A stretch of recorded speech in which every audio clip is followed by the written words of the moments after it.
What's up, Bips? Today we are doing a video on part 6 and the first 12 episodes. I finished it about a week ago. I think it came out, I think it was last week? I don't even remember. At the beginning of December. It came out like the first day, so it's been out like 2 weeks. I finished it last week, but One Piece is on break, and it just seems like I make a video on One Piece whenever it goes on break, which I'm very excited for because we're going to get another chapter tonight. I think there's a break for the new year and like Christmas time, but I think we might get 2 chapters and then we're done for the rest of the year. But part 6. So I obviously had that expectation video on what I had heard about part 6 without any spoilers because I kind of got spoiled a little bit. But at the same time, at this point, the spoilers kind of gray for me just because of what happened to Jotaro. But the first 12 episodes honestly impressed me so much. I kind of went in there not expecting much, like I said. And after watching them, I think it's really well put together and it connects very well. I don't know if it falls apart, but as it stands right now I have high expectations. Like, what they're doing is cool. What I heard kind of bad stuff is that the stands were weird. But after, looking at it, I'm like, these stands are not weird at all. These are the most JoJo stands that I've ever seen.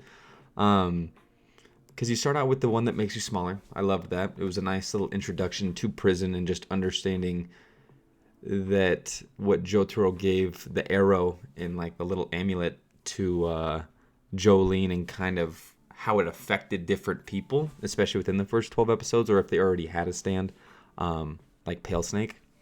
But it was really good. The first couple are good. I like the side characters. I don't know how to pronounce it. Hermes. She's awesome. I think her power might be the weirdest, but once you kind of start to get a grip on it, it's not too bad. But I kind of like how this one flows. Like, it flows really good for something in prison, some slice of life that I'm not usually a fan of, but it flows really well. Like, we visit her again, and she wakes up in the hospital bed, and she has a stand. And it went from being like a casual injury to, okay. And she gets her own introduction episode for that stand. Jolene's awesome. I really like what the whole Jolene situation is about. And the transition from Jotaro trying to break her out of prison, worrying about John Galli, with the sniper, and then you find out that it was all a dream, and that's their 2 powers combined together. Awesome. I very much liked it. Something that I wasn't too big of a fan on is the watering down of Jotaro. Now, it seems to be kind of a running thing when it's not your part. If you're a JoJo and you're in somebody else's part and it's not your part, that they water you down. That they make you look weaker than maybe you were in your part. That you're no longer the man. Like, it's no longer your part. And that's kind of how I see it a little bit with Jotaro. Just because I feel like when he's fighting Pale Snake and John Golly, like, they did give him the sacrificial move. But I just feel like he could have figured it out without having to sacrifice somebody's life. But them pulling it that way is fine. Star Platinum and Jotaro in general are pretty broken. So I understand that they had to do that in order to not really write themselves into a corner. Of course, if he won that and Jolene got out of prison, then there's not a story. So I get it. It just, Jotaro's my favorite. So it kind of sucks to see him watered down a bit. Now, in the manga and stuff, I remember seeing images of Jotaro and how ugly and weird he looks, but he looks fine in the anime. In fact, he looks like just as young as he did. But I very much like those 2 episodes of them venturing through the prison, having to fight John Gully, finding out that he's not even the top brass, that it's Pale Snake, and kind of what happens from there. The gambling episode I very much liked as well, with the ball catching. It's just so creative. Having them go through the prison, and she's like, oh, but that's not part of the deal, and then she hits her up with, oh no, but it's fine that somebody else catches it because that wasn't part of the deal. And I'm like, that was the most JoJo episode I've ever seen. But you find out how important money is and stuff like that, and the money that she wins from that, which is why I'm saying it connects really well together. She then uses that money to make a call out to the Speedwagon Foundation about everything that she's found out, and trying to get the disc out. And those were some more good episodes when is it 5? Yeah, the 5 girls who went to go figure out what was happening with the stand, Foo Fighters, which I think it's kind of a JoJo thing where they have to rename it something else just because copyright, I guess. But Foo Fighters, which is the name of the plankton or whatever it is, the dude in the water, who then comes out of the water, but you know he needs water. Those 2 episodes were really good. I liked that. I was like, oh, that's one of the main girls. Like, she's in the intro. Like, she's going to join the team. Boom. And she just blows the hell up. And I was like, oh my God. And I'm like, she gets a stand that can reconstruct and her body's going to come back together. I'm like, that'll be interesting. But then we find out that the bad guy turns into a good guy, and then takes over her body because it was the only one remaining because the other ones had been sucked dry. But with the bracelets, it just added that extra element of suspense with those 2 episodes, which I enjoyed. They were trying to get the discs. They ended up getting the discs, but they found out that, oh, guess what? Not all the discs are there. So they take Star Platinum, which obviously rejects Jolene, and it's not useful to anyone just because it's more useful as like a hostage thing. Like, I'm keeping this so you can't have it, as opposed to I'm keeping this so I can use it. But then it connects well into after the call that they made for the money, that it's, okay, I need to deliver this disc. And that's when Weather Forecast comes in. Now, I think there's a different name. I don't know his name, but Weather Forecast is how they call him in that one. We find out the little kid with the baseball's power. I forget his name. But I like him. I like his story. There seemed to be another guy with him in Weather Forecast that we're probably going to be seeing more of. But the cloud suits. I like the cloud suits. I liked the guy with the zero gravity power and kind of how that affected so many things. It made for such an interesting situation just in the warehouse. I feel like some of the settings that they're putting us in prison are great. It adds extra suspense because they're in prison. Like when they're playing catch with the ball and they're gambling on it, and it's like, nope, rec time is over. And I was like, damn, like, yeah, like you're still in prison. Like, it doesn't matter what their stand power is, you still have to abide by prison law. But then you find out that money's power in prison, and just how corrupt the whole system is. But you see Pale Snake the father, which I love. I love that. Not that they're just even bringing in religion, but I love the father as a bad guy. I love somebody religious at the helm of everything that everyone thinks is innocent is like the almighty bad guy.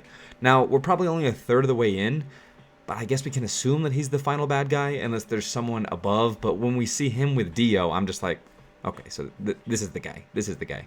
He seems smart. He seems intelligent. His power is... It's weird. I don't really like it. I like how it's used, but I don't really like it. Like, I like that he can like throw discs and like basically control people based off that. Like, he did it with the frog, and he's done it with some people. But it's just weird. Like, the discs in general are weird, but you can't break them.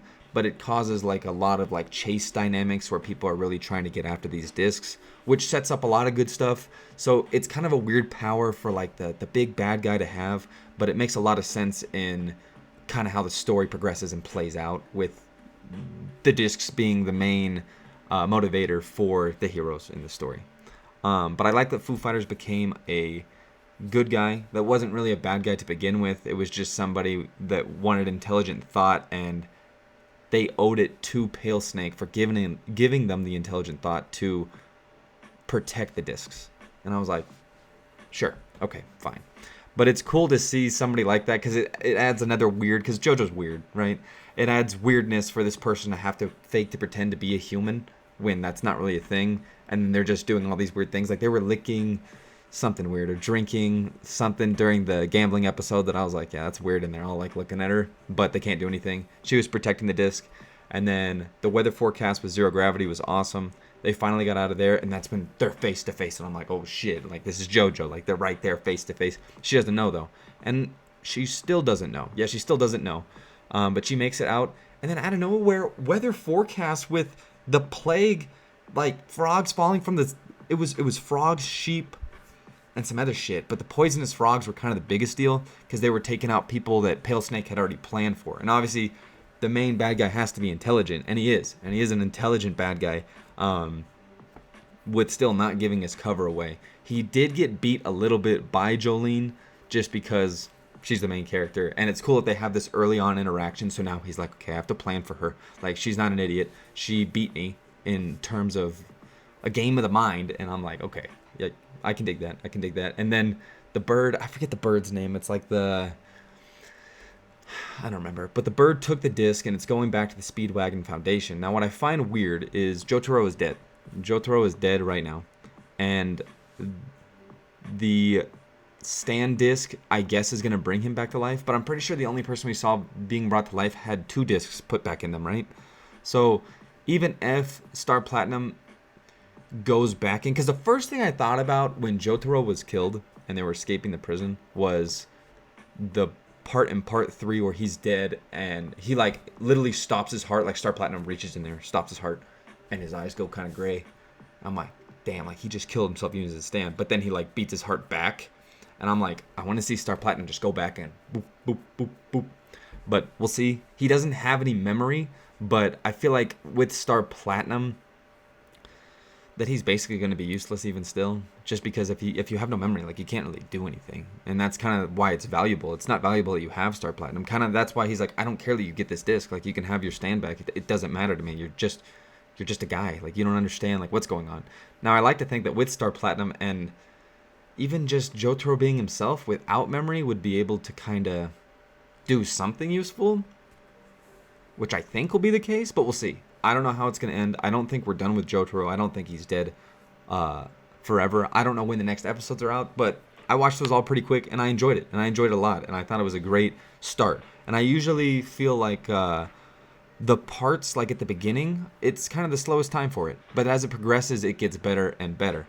So for it to start like this, and people saying that this is the worst part, I'm like, it either falls on its face or people are just straight up wrong. But they're taking good care of it. The animation's great. I'm very much enjoying it. I love the prison dynamic. I love that we're following female characters the entire time. Because we didn't get a lot of that in the first 5 parts. We didn't. So it's cool. I love the father-daughter dynamic. I'm looking forward to it. I think we're about a third of the way done, but it's going to be good. If I get too impatient, I might read it, but I should probably just keep watching it so I could make another video on the next 12, which is probably how they're going to do it, and then the final 12. It might be a month later. I think that's what I heard. But I also heard that I think it's not getting released in like Japan until January, which means that we might have to wait till February for the next couple episodes, but go watch it. And if you have not caught up in the parts, don't be a part skipper. Don't be a part skipper. Watch all the parts. You're allowed to have an opinion about the parts after you finish the parts. Finish the parts. It's very important. Even if you're like, because there's, you can separate people. There's people who like 1 and 2, and they're not a fan of stands. There's people like me whose 3 is their favorite, and it is. But that's kind of the end of that trilogy. And then 4 and 5, there's a lot. I would say 4 and 5 are kind of the biggest toss-ups in the group because some people will love one and hate the other. Very much like one and be like, on the other one. But it's very back and forth. 5's definitely better, but, Watch 6. I'm done.